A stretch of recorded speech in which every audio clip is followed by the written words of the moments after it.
ഞാൻ കുഞ്ഞാപ്പും കൊണ്ട് ഒരു പാട്ട് പാടാൻ പോകണം. Okay okay okay. നമ്മൾ കുറുക്ക് കുടിച്ചും കൊണ്ട് പാടാൻ പോകട്ടാ.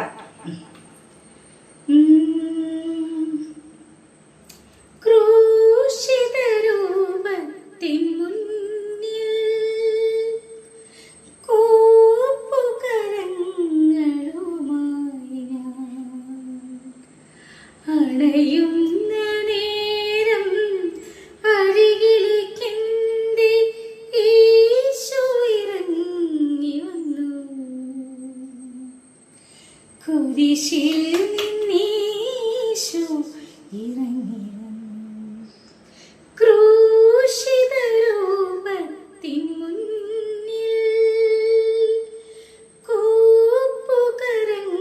കൂപ്പുകരങ്ങളുമായി ഞാൻ അടയുന്ന നേരം അരികിലേക്കെന്റെ ഈശോ ഇറങ്ങി വന്നു. കുരിശിൽ നിന്നീശോ ഇറങ്ങി